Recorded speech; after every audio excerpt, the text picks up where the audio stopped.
अब ध्यान कैसे करना, सोचे ध्यान कैसे करना। सवेरे उठ पहले नतमस्तक होके अपने को अपने हृदय में नत कर, पहली चीज है नत करना है। Humble down yourself. किसी ने यह सोच लिया कि मैंने बहुत पा लिया या मैं बहुत कुछ बड़ा भारी संत साधु महात्मा हूं, तो समझ लीजिए वो गया, सहयोग से गया। अत्यंत नम्रता पूर्वक अपने हृदय की ओर ध्यान करके नतमस्तक होके फोटो के सामने दोनों हाथ करके शांति पूर्वक परमिशन ले करके बैठे।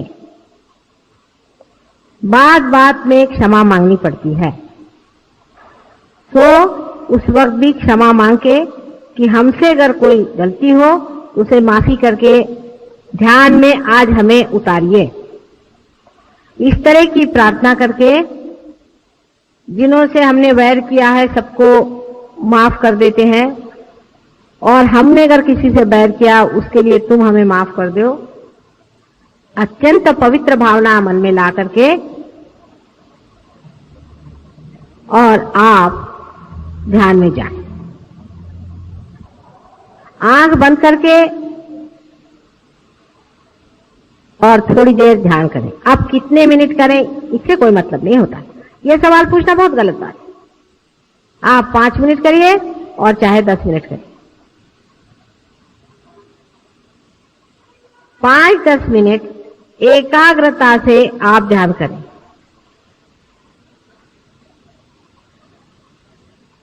नतमस्तक होकर के आप ध्यान करें,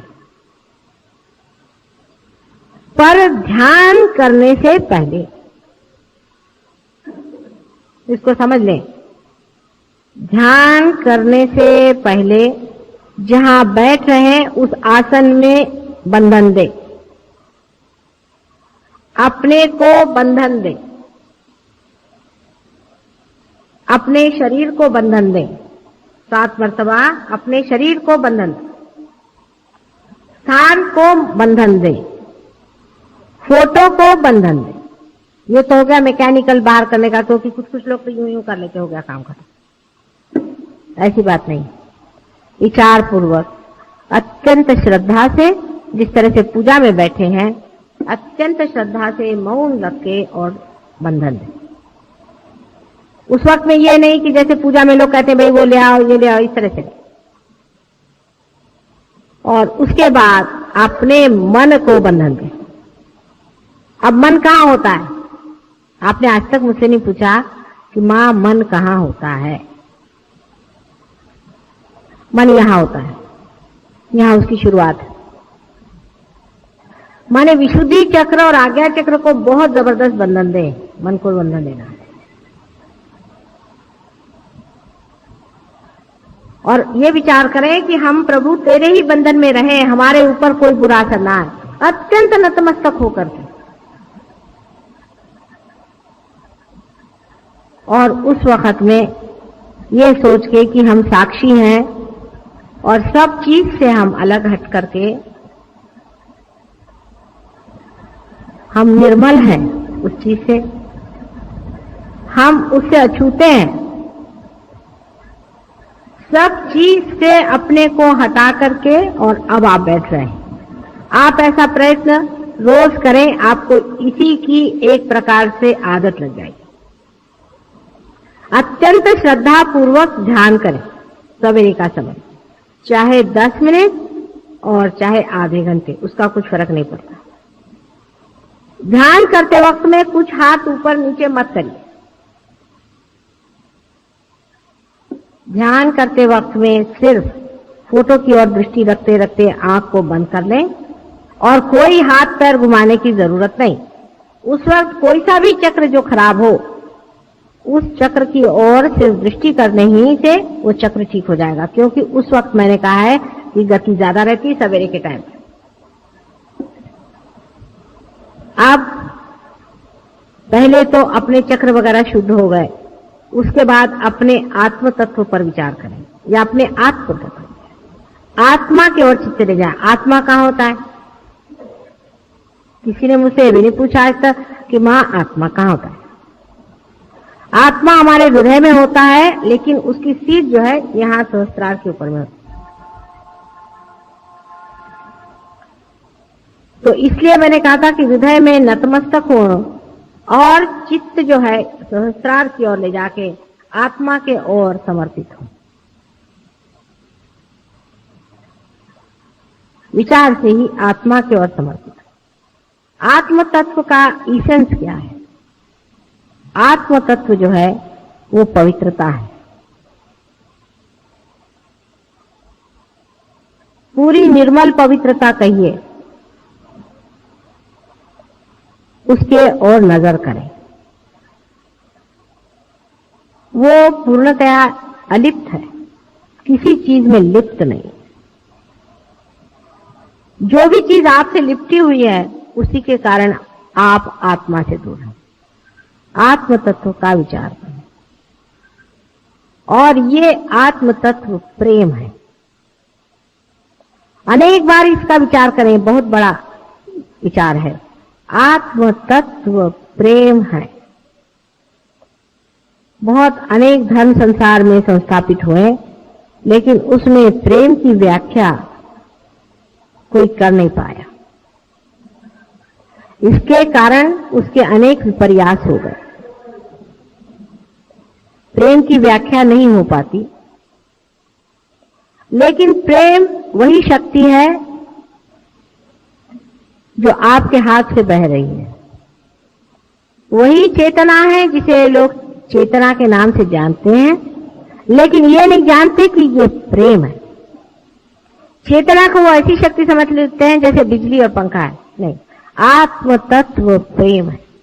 एक शब्द आप प्रेम कहते ही साथ आपके अनेक बंधन टूट जाए। जितना झूठ है, असत्य है, वो प्रेम के विरोध में है।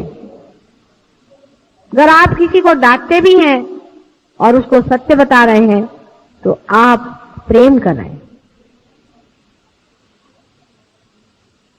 आप स्वयं प्रेम है। इसलिए प्रेम तत्व पे आप विचार करते ही आप आत्म तत्व में उतर सकते हैं।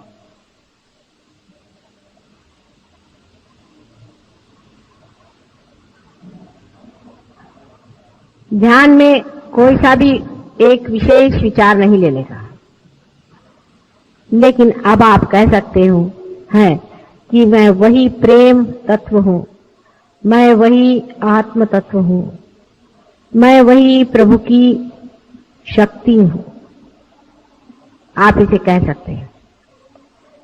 इस तरह से 2-3 बार कहते ही आप आशीर्वादित होंगे, क्योंकि आप सत्य कह रहे हैं। आपके अंदर से वाइब्रेशन जोर से चलने लगे। अब रोजमर्रा के जीवन में क्या करना चाहिए? रोजमर्रा के जीवन में आपको पता होना चाहिए कि आपके अंदर शक्ति प्रेम तत्व की है। आप जो भी कार्य कर रहे हैं, क्या आप प्रेम में कर रहे हैं या दिखाने के लिए कर रहे हैं कि आप बड़े भारी सहयोगी हैं? हम अगर कभी किसी को कोई बात कहते हैं या डांटते हैं तो हम देखते हैं कि दूसरे दिन वो आकर के सहयोगियों में बैठ करके हमें गालियां देते हैं लोग, और उसके बाद कहते हैं कि हमारे वाइब्रेशंस क्यों चले गए। तो इस तरह की अगर आप मूर्खता करते हो तो बेहतर है कि आप लोग सहयोग में नहीं आए। सहयोग में वही आदमी आ सकता है और चल सकता है जो कुछ लेना चाहता है। उसको देने का कोई भी अधिकार नहीं है, उसको लेना ही है हमसे। वो अगर देना चाहेगा, उसकी वो शक्ति जब हो जाएगी तो बहुत ही बढ़िया चीज हो जाएगी। लेकिन आप तभी दे पाते हैं जब आप ले पाते हैं। इसलिए पहले लेना सीखिए। हमारे अंदर क्या दोष है? रोज के जीवन के इसमें आप देखते चले कि हम क्या चीज दे रहे हैं। हम प्रेम दे रहे हैं, क्या हम स्वयं साक्षात प्रेम में खड़े हैं? हम सबसे लड़ते हैं, सबसे झगड़ा करते हैं, सबको परेशान करते हैं और हम सोचते हैं कि हम सहयोगी हैं। इस तरह की गलतफहमी में नहीं रहना। अपने साथ पूर्णतया दर्पण के रूप से रहना चाहिए। माने अपने को पूरी समय देखते रहिए। समझ लीजिए हमारे माथे में कोई चीज लग गई तो आप बताएंगे माता जी आपके सर में कुछ लगा, इसको पोंछ लीजिए। इसी प्रकार आप अपने को देखते रहें कि देखिए हमारे यहाँ पर ये चीज लग गई है, इसको हम पोंछ लेते हैं। रोजमर्रा के जीवन में आपका जीवन एक उज्जवल होना चाहिए, आपके मुख पे कांति आनी, आपके व्यवहार में सुंदरता आनी चाहिए, आप प्रेममय होना चाहिए। फ्रूट के जैसे अगर आप बिल्कुल ही रसहीन हो तो आप सहयोगी नहीं, ये आपको पता होना चाहिए। जबरदस्ती के आप सहयोगी बने हैं, वो भी हम आपको चला रहे हैं इसलिए आप बैठे हुए हैं, नहीं तो हमें आप माफ कर दें और आप सहयोग में ना आए। थोड़े दिन में आप खुद ही निकल जाएंगे। इस तरह के लोग जिनमें प्रेम नहीं है, जो अपने को सोचते हैं कि हम बड़े बढ़िया आदमी हैं और बड़े कमाल के आदमी हैं और ये है वो बिल्कुल सहयोग के लिए व्यर्थ है। ऐसे लोगों को चाहिए कि जाए दूसरे गुरुओं के जूते खाएं और वहां रहें। यहां पर सहयोग में आप परमात्मा के एक इंस्ट्रूमेंट बनने आ रहे हैं। अत्यंत नम्रता आपके अंदर होनी चाहिए, अत्यंत नम्रता। आपको घमंड छोड़ना चाहिए। लोग कहते हैं कि संन्यास लेना चाहिए, मैं कहती हूँ पहले घमंड से आप संन्यास लीजिए, क्रोध से आप संन्यास लीजिए, कपड़ों से नहीं लीजिए। कपड़े उतार देने से कोई संन्यास नहीं होता है। संन्यास का अर्थ होता है अपने क्रोध, काम, मोह, मद, मत्सर आदि षट्रिपुओं से एक संन्यास लेने को ही संन्यास कहते हैं। संन्यास्त ऊपरी संन्यास की बातचीत नहीं। तो अपने रोज के व्यवहार में अत्यंत शांति से, सबसे प्रेम से व्यवहार करें। अपने बाल बच्चे, घर वाले, इनसे सबसे सहयोग की बातचीत करें, सहयोग पर विवरण करें। अपने दोस्त बदलिए, अपना उठना बैठना बदलिए। ये आपके रिश्तेदार हैं, ये आपके सगे हैं, इनसे बातचीत करें, इनसे बोलें और ये लोग आपको बताएंगे कि हम लोग एक नई दुनिया में आ गए और हमारे पास एक नए वाइब्रेशन है। जब भी आप सफर करें, कहीं बाहर जाएं, किसी गांव जाना है, ये बता रहे थे अभी राउरी से आए कि हम अपने साथ में जैसे सब लोग लेकर चलते हैं चीजें अपने ट्रैवलिंग की, वैसे हम अपने साथ में थोड़ा सा तीर्थ, वो मेरे पैर के पानी को तीर्थ कहते हैं, तीर्थ और कुंकू और ये सब वाइब्रेटेड हम लेके चलते हैं। रास्ते में कोई आदमी बीमार दिखाई दिया, चलो उसको तीर्थ पिला दिया। कोई आदमी ने धर्म की चर्चा की, उसको फोटो दिखा दिया, देखो भाई ये माता जी है और तुम चाहो तो उनको पार कर सकते। जहां जो आदमी मिल जाए वो अपने साथ रखे रहिए। अच्छा चलिए आपको हम कुंकू लगा देते हैं, देखिए आपको कैसे लगता है, ये हमारी माता जी। पूरी समय दिमाग इधर उधर दौड़ता रहे कि सहज योग को किस तरह से हम प्लावित अपने जीवन से कर सकते हैं। उसी समय आप देखिए कि आप बहुत गहरे उतर सकते हैं। लेकिन कुछ लोग ऐसे हैं कि सहज योग में सिर्फ ऐसे आते हैं जैसे मंदिर में आए चले गए, और फिर उसका दुष्परिणाम हमेशा आएगा। यहाँ पे ऐसे लोग हैं अभी बैठे हुए कि जिन्होंने जब से सहज योग से पार हुए हैं तब से कोई उनको एक बीमारी नहीं है। महाबीमार थे, उनको कभी बीमारी नहीं, एक बार भी वो डॉक्टर की सीढ़ी नहीं चढ़े, कभी उनको कोई तकलीफ नहीं हुई, उन्होंने एक दवा नहीं ली जब से वो सहयोग में आए। बुढ़े भी हैं उनमें से कुछ जो हमेशा डॉक्टर के पास जाते थे और अस्पतालों में घुमा करते थे, वो सब कभी भी नहीं गए। ऐसे यहाँ बहुत से अनेक उदाहरण, इतना ही नहीं पर उन्होंने दूसरों को भला किया। इसका कारण यह है कि जो कुछ भी स्वास्थ्य के लिए, एक सहयोग के लिए आवश्यक है वो करते रहे और इस वजह से वो ठीक।